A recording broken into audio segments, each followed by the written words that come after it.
Are you serious? You're the one with the issue. Why haven't you paid for the place we stayed? Because you left me. Just bring the money over. I won't because I was left behind. I didn't even want to go on that trip. I've been married to my husband for 6 years. We have a cute 5-year-old daughter, and watching her grow up is the best part of my life. But our relationship is really bad right now. I quit my job when our daughter was 1, and my husband said that if I wasn't working, I had to handle all the housework. So I did everything around the house and took care of our child alone. When our daughter was a baby, I struggled to get enough sleep. I asked my husband for help, but he just said he would divorce me if I complained.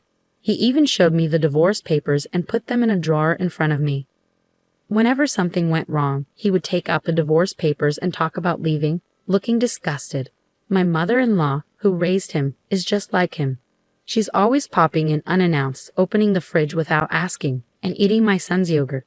If that was all she did, I might manage, but she also lectures me on how to be a good wife, especially after my husband complains about me. She even finds dust in the corners of the house to criticize me. So when she says she has good news, I don't trust her.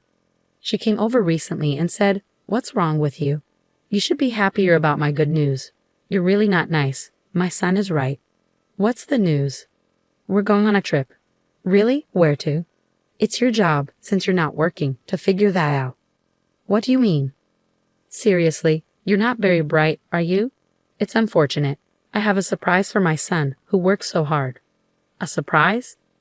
"Yes. Let's all help him relax. The thing is, my mother-in-law wants to go on a trip with her son, but doesn't want to pay for it. So she thought she'd invite me and our daughter too, hoping I'll cover the costs."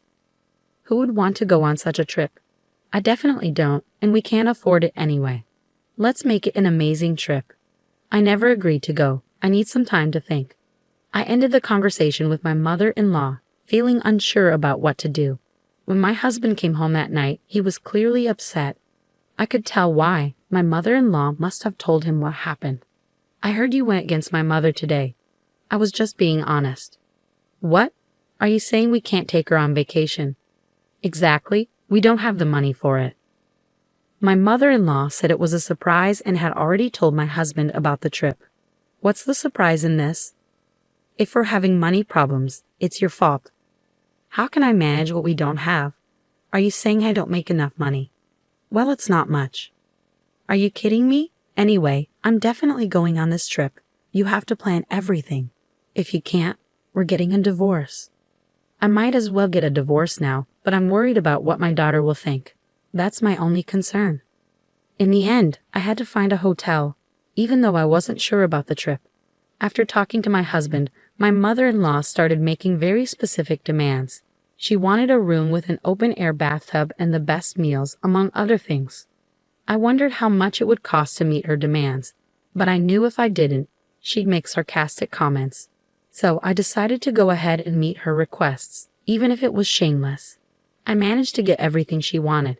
When she found out, she was still very tense and irritated, and said something I couldn't really understand. "It's because I suggested everything to her. Without my mom, you wouldn't have gotten the place." My husband started lecturing me as usual during dinner. After 4 years of this, I was used to it and just let him go on. The one good thing was that he didn't make sarcastic remarks in front of our daughter, probably because he didn't want to show that side of himself to her. On the day of the trip, I was driving. I rented the car and was behind the wheel. My husband was just sitting in the passenger seat like he owned the car, and my mother-in-law was in the back, not paying any attention to our daughter. Instead, she was talking to herself about souvenirs. I had been driving all morning, and neither my husband nor my mother-in-law offered to help. I wasn't allowed to take a break, so we finally stopped at a rest area when my daughter needed to use the bathroom. I quickly took her to the restroom and rushed back to the car, but it was gone. I drove around the parking lot, panicking, but the car was nowhere in sight. I called my husband, but there was no answer, so I called my mother-in-law. "You guys took too long," my mother-in-law said with a laugh. "We left you behind."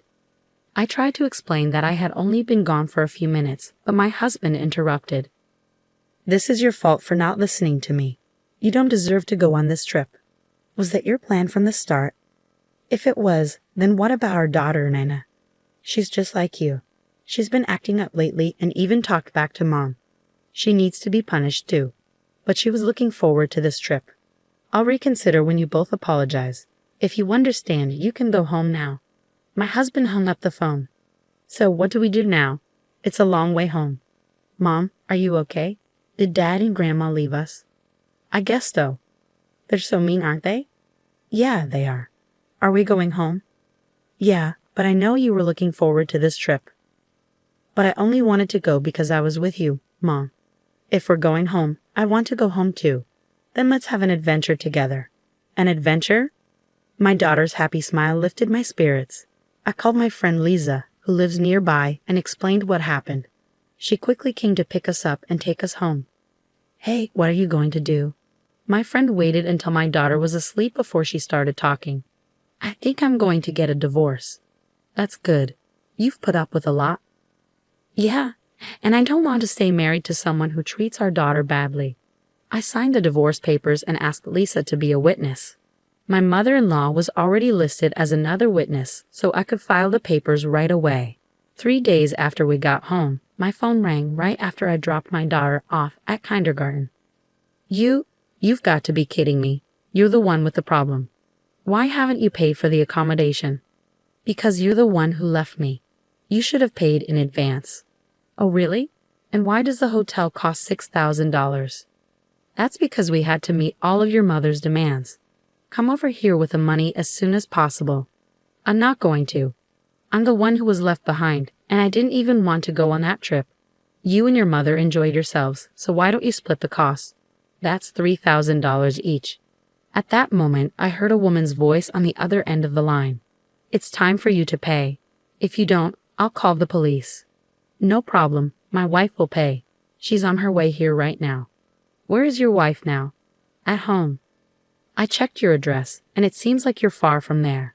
You left her at the service area and now expect her to come just to pay. Excuse me?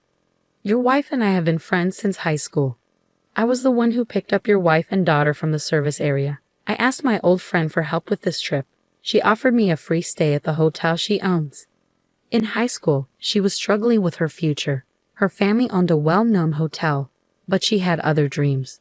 As the only daughter, she had to take over the hotel even though it wasn't what she wanted. She told me that I was the one who supported her the most during that tough time. She felt she owed me, so she's returning the favor now. I told her she didn't need to pay, she could stay at the hotel. But she's not here. I don't have any personal connection with you, so you're just hotel guests. Since you're only guests, you need to pay the full price. Alright, how about you use your credit card to pay for now, and you can charge it to your wife later. I don't want to do that. It's not that you don't want to, it's that you can't. Wait, what do you mean? Your son's salary is $1,200 and the credit card limit is only $3,000. What do you mean, your wife is lying? You said you were making a good salary. My husband just stayed silent. He's a salesman, and he earns more if he gets contracts, but he only gets the minimum guaranteed salary. Despite having a lot of sales, he only gets the minimum pay, so he doesn't have enough money. Don't tell me you're going to use your savings to pay. That's reserved for the divorce, alimony, and child support. What are you talking about? I filed for divorce. Didn't you say you divorced me anytime? Yes, and I filed the papers as quickly as I could. So if we're not married anymore. Hold on a minute. I'm not waiting. My husband eventually agreed to pay Lisa in installments. I then hired a lawyer and officially filed for custody of my daughter, child support, and alimony. I moved my daughter back to my parents' house. One of Lisa's hotel regulars is an executive at my husband's company, and he told him to pay for the stay in full. My mother-in-law, who divorced when my ex-husband was in middle school and planned for him to support her in the future, learned about my ex-husband's income. She then contacted me, asking me to reconsider the divorce. I can't believe she has the nerve to ask that after everything she's done to me. My ex-husband also called, saying our daughter needs a father and suggesting we remarry and live together. My daughter is happy living with my parents.